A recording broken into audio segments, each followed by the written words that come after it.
what we have going on here is actually a lake that's just on the other side of Lake Superior over that way.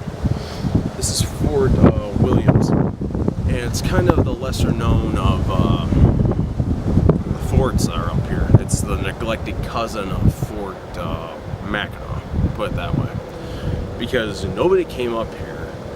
Nobody came up here to fight here. Really, the U.S. was the first ones to put a fort up here because, unlike Mackinac and the other ones where they were really trying to get more into Lake Michigan, this area up here is just too cold, and they didn't have the locks back then.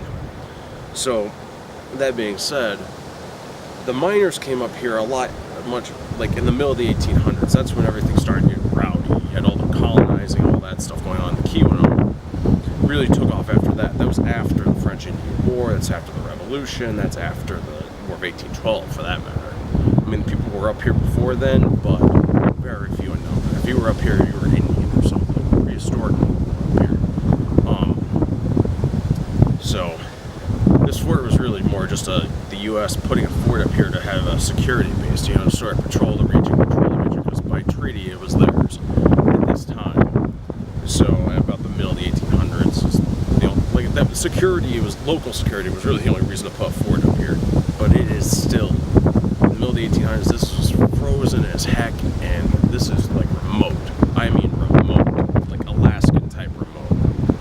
I mean, if Michiganders have a tough season, or if there had to be a tough Michigander for the winter, the Keweenaw and the Yoopers are the toughest. Like Minnesota tough, maybe, or Alaskan tough. Once you get down to, once you get across the bridge, come down here, these Michiganders are a bunch of whips. So it really took a hardy Michigander to really be up here in the Keweenaw. I mean, this is like up here. When I say up here, this is up here for even the Upper Peninsula people. So, because this is a peninsula off of the Upper Peninsula in the middle of Lake Superior. Because you have Lake Superior and a bay over that way, and Lake Superior is literally raging over there, if you can hear it in the background. So, let's give you the tour. This is Lake Williams. This is beautiful Lake Williams. I'm sort of catching a sunrise over here. The thing I can't quite get though is the little creek that's like literally right there that starts, it goes out into Lake Superior. They took that in to get into here, but this is like prime real estate too. This is a beautiful lake.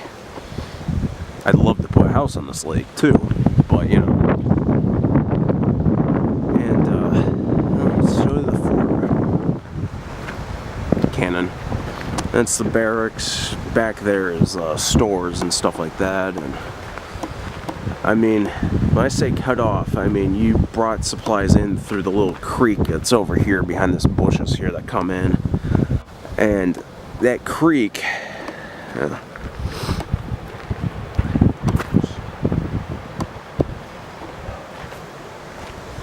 so that creek, that inlet over there, there's a Copper Harbor's a little bit over that way, but the point I'm trying to get at is your supplies came in from, believe it or not, Detroit, Michigan,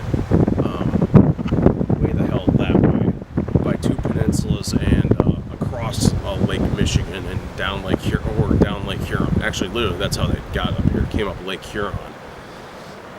Went through the cluster of islands that's up there right behind Mackinac Island and up the North Channel, then cut through there, go through the Sioux settlement, and then get into Lake Superior, and then take that all the way out here. And that's a shortcut.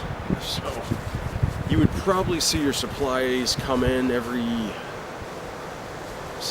I guess if you were lucky, maybe a couple times a year. Once a year at best, or worst.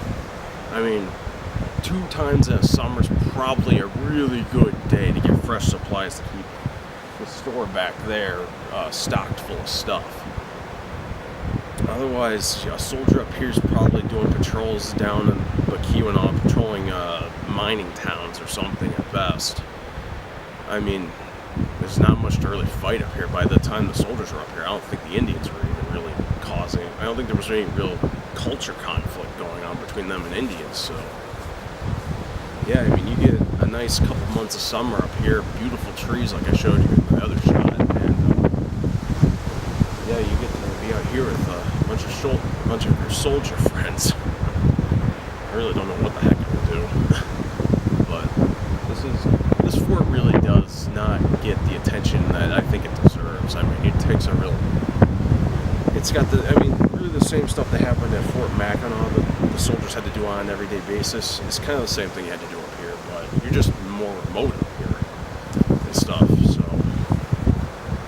And until the mining really took off, there really wasn't people up here, but mining really takes off towards the like it's really in its heyday at the latter of the 19th century, then, like 1870s, 1860s, 1890s. I mean, we're talking the area, the time period I'm talking about is like just right before that. Those 10 to 30 years the fort was here. Before, actually, probably even 50 years, because I think this was in 1820 they started coming up here to patrol the region. But they needed a permanent base up here, so it's crazy that that winter isolation, just, I can't overemphasize how nutty that seems to me, but it is nutty.